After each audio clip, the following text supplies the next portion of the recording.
இருங்கப்பா. கண்ணுங்களா, உங்களுக்கு கொடுக்கறதுக்கு நான் எதுவுமே கொண்டு வரலையப்பா.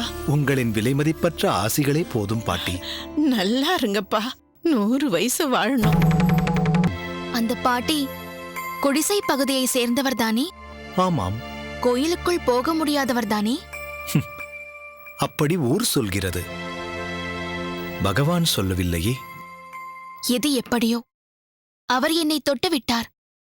அதனால் என் மடி போய்விட்டது. சென்ற முறை அடியன் இங்கு வந்திருந்த போது யாதவ பிரகாசரை அவரது சீடர்களோடு சந்திக்க நேர்ந்தது.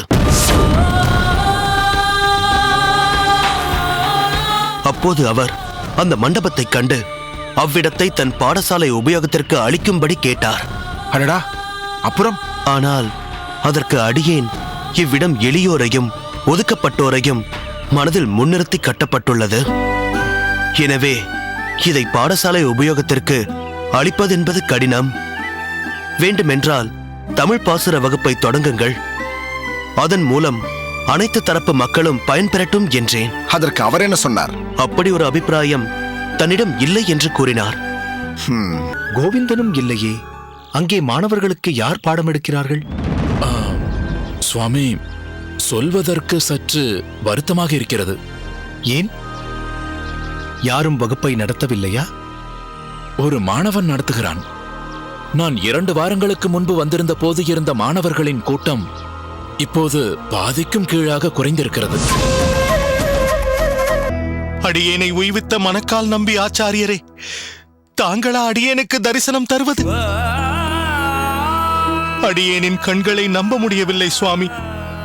அதுவும் யமுனை துறைவா என்று அழைத்தீர்களே, அப்பெயரை தங்கள் திருவாயால் மீண்டும் கேட்க அடியேன் பெரும் உவகை அடைகிறேன் சுவாமி.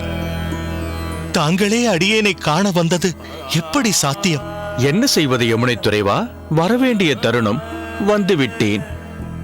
ஆமாம், என்ன பிரார்த்தனையை அரங்கனின் முன்வைத்துக் கொண்டிருந்தாய்? அடியேன் காஷ்மீர தேசம் செல்ல வேண்டும் சுவாமி.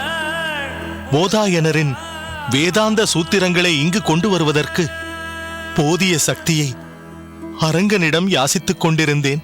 அப்படி சக்தி அளிக்கப்பட்டால் அதைக் கொண்டு அடியேன் விரைந்து காஷ்மீரம் செல்வேன். அங்குள்ள பண்டிதர்களை இந்த அரங்கனின் கருணையாலும் தங்களின் பேரருளாலும் வென்று அந்த சூத்திரங்களை இங்கு கொண்டு வருவேன்.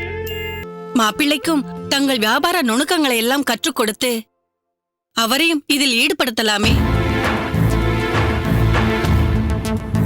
வெளியூருக்கெல்லாம் சென்று வர சிரமப்படுகிறீர்களே, அவற்றையெல்லாம் மாப்பிள்ளையும் பார்த்து கொண்டால் தங்களுக்கும் சிரமம் குறையும்.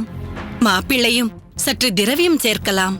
ஆமாம் மாப்பிள்ளை, இது நல்ல யோசனையாகத்தான் தெரிகிறது. கொஞ்ச நாட்கள் அடியேனுடனே இருந்து வியாபார நுணுக்கங்களை கற்றுக்கொண்டால் பிறகு தங்களுக்கென்றே ஒரு ஸ்தாபனத்தை ஆரம்பித்து கொடுத்து விடுகிறேன். இல்லை, மன்னிக்க வேண்டும்.